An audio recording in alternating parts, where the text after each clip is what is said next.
Good morning. It's 6:45 on this Wednesday morning. I'm Nick Wilson. And I'm Ethan Foreman. Well, with all that smoke out there, is it getting hard to see in some areas? Yeah, reduced visibility is in spots this morning, and we'll have to keep an eye on this throughout the day. Looking at that KCAU-9 studio camera, you can see traffic starting to pick up out there, and traffic probably going to be a little bit busier than normal today, as you will keep in mind that there was a crash yesterday on South Lakeport Street, so that's definitely going to be, or on US 20 rather, so that's going to cause some closures on Lakeport Street, so definitely make sure you give yourself extra time this morning, as traffic will probably be a bit busier than normal. We'll see those temperatures climb right now, sitting in the mid 50s for some of us, but we'll see those temperatures climb much further later on today. I'll have more details in your holiday weekend forecast that's coming up. Nick. Thanks, Ethan. Well, Americans are struggling to break into the housing market. In July of 2023, the median sale price for homes in Sioux City was $212,000, according to Redfin.com. Finding a home that's available and affordable has been a challenge for many people, and interest rates are still high. South Dakota Senator Mike Rounds serves on the Senate Banking, Housing, and Urban Affairs Committee. He's been holding a series of roundtable discussions on affordable housing across the Rushmore state. Projects that we work on right now is how do we keep interest rates down? How do we provide incentives for people to actually get into homes? What do we do to keep the down payments down? There are federal programs out there, but it's also a matter of making sure that the regulatory side of things is such that it doesn't impair our ability to build new houses across the entire country. Rounds says regulations are one of the obstacles to affordable housing in communities across the country. Well, elsewhere, Iowa school districts are learning specific groups of students are falling behind, as the Iowa Department of Education's spring assessment shows some significant proficiency gaps. Students in 3rd grade through 11th take the test annually. Proficiency in English did slightly improve in most grade levels compared to last year, and math scores were up across all grades, but the increases were not shared equally. While 71% of all Iowa 5th graders were proficient in math, just 58% of 5th graders who received free or reduced lunch were proficient. The number falls to 33% for students with disabilities and 28% for English language learners. All grade levels saw similar gaps. And meanwhile, school districts in the Hawkeye State are trying to navigate several new laws. One of the laws requires students to have permission from their parents before the school can refer to them by any name other than their birth name. The Urbandale School District is applying the law to all name changes, whether a student prefers to use a nickname or a completely different name to correspond with a different gender. The advice that we've been given from our legal team is that it needs to be equitable, because you can't have one population of people that have to go through hoops to have something like that happen and then just grant it to somebody else. So that's why Michael to Mike is requiring the same thing as Michael to Michelle.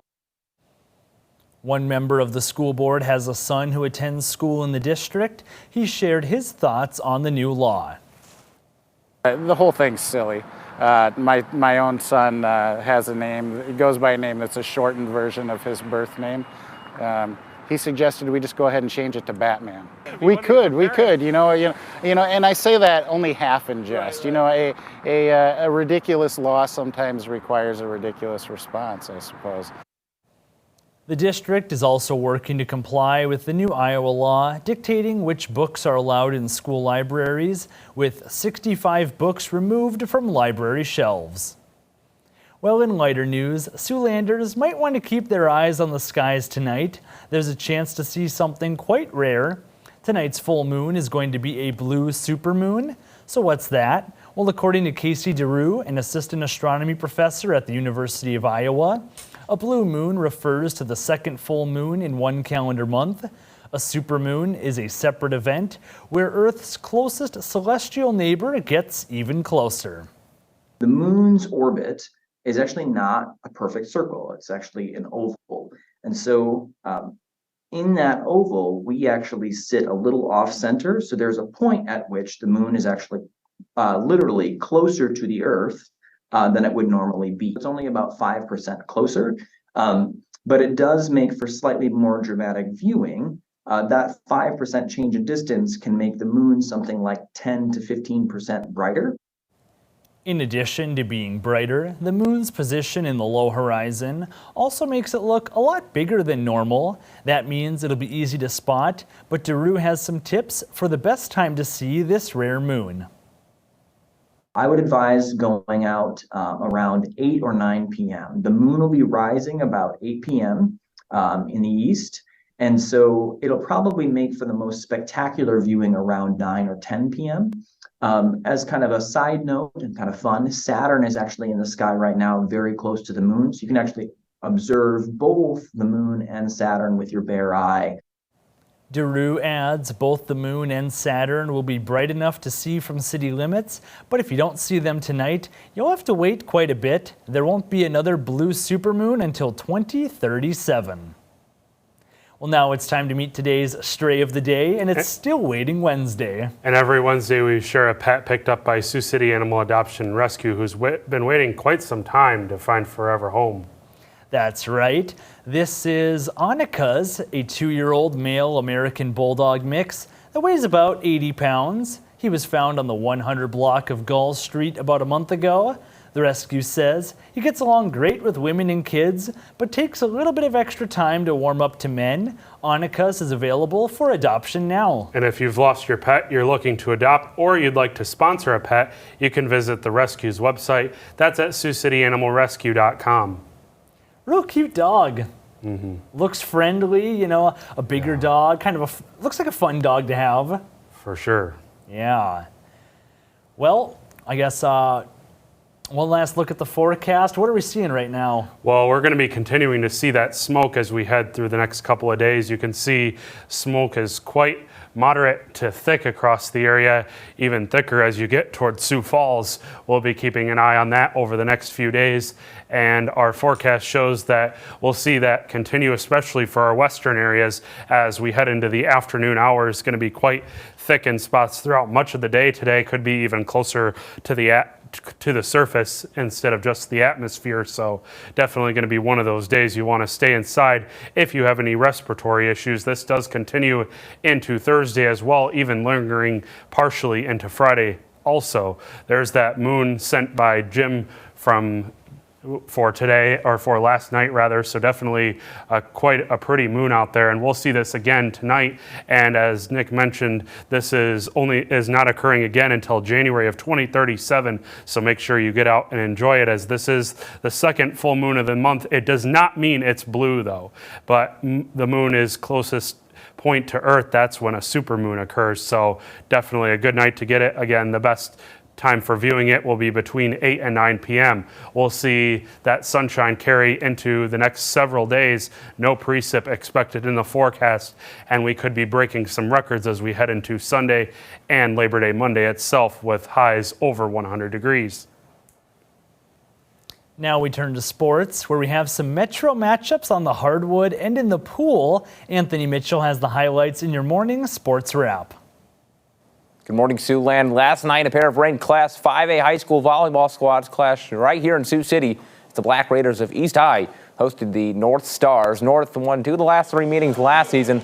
Black Raiders aiming to replicate its 3-0 sweep against North last September. Stars with an early volley bump and set to Ava Lloyd. She sneaks it past the defense for the North high point. Black Raiders, though, bringing the hammer. Olivia Menser with a big-time connection on the left side of that home team, taking control here in set 1. Fast forward now to set point for the Black Raiders. Ashlyn Draub delivers with a kill, give East the victory in set 1. The home team keeping it going in set 2. Volley to the side for Menser. She makes the most of it, notching her 500th career kill in the process. Stars staying in it, though. They'd go to Lloyd again for the spike. The MVP United Volleyball National Champ putting her skills on display and keeping the Stars in it. But it'd be the Black Raiders taking care of business.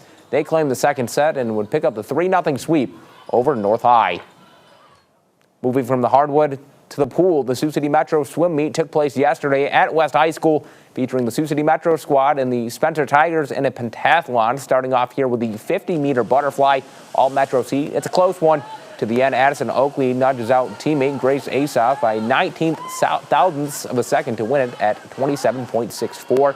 We move on now to the 50-meter backstroke in lane 4. Natalie Petit with a final lunge to the wall to get a win at the time of 28.59 seconds, 0.8 faster than Oakley in lane 2. Next up, 50-meter breaststroke. Olivia Ten-Naple with a strong finish to pull away from Petit to take the heat with a time of 31.93. And finally, going to the 100-meter individual medley, Petit looking smooth on the transition. The turn off the wall, she goes on to take the heat at just under 1 minute and 2 seconds. A big meet for her. She would win 3 of the 5 races while finishing 2nd and 3rd on her other events for the Sioux City Metro squad. That'll be all for sports. Have a good day, Siouxland. Now let's take a look at this morning's top stories. It's what you need to know before you go. Woodbury County's new $70 million jail is scheduled to be done in less than 3 weeks, but county supervisors say they're convinced the facility won't be ready. The new jail and law enforcement center is supposed to be done by September 14th, with a move-in set to take about a month. Board of Supervisors Chairman Matthew Ung invited project managers, contractors, and the law enforcement committee overseeing the project to attend last night's meeting. Ung said he made the request because of a lack of transparency from the LEC authority. This did not pan out the way that I hoped. As you can see, no one is attending from these entities. I don't think the people missing this meeting are very happy with me holding an open meeting on this topic, but I believe that all my fellow supervisors are unsatisfied with the flow of information from the authority to the county. The LEC authority held its own meeting yesterday with Supervisor Mark Nelson attending. He told the board no jail opening timeline was given during that meeting. Ung called the lack of transparency by the LEC authority, quote, unacceptable. At least the minimum facts, like will the jail be open in 2 weeks, I think is something we can ask publicly. And I think that the authority is being overly cautious by giving no comment, and even no comment about why they can't comment. Such things is just unacceptable. Supply chain issues have already set the jail project back 5 months. Ung said the county bears all the financial loss that would stem from a late opening date. And also, there's a road closure in Sioux City that could affect your morning commute. The City of Sioux City Engineering Division has closed the southbound lanes of Lakeport Street at the US 20 and 75 ramp. That's for bridge inspection and repairs. The city did not say how long that part of the road will be closed. The city engineers said drivers should slow down when they get near the closure, drive cautiously, and obey the traffic control signs. Well, one last look at the forecast, looking at a fairly hot day later on. Yeah, going to be seeing a high temperature of 90 degrees later on today, and we'll see that smoke continuing as well.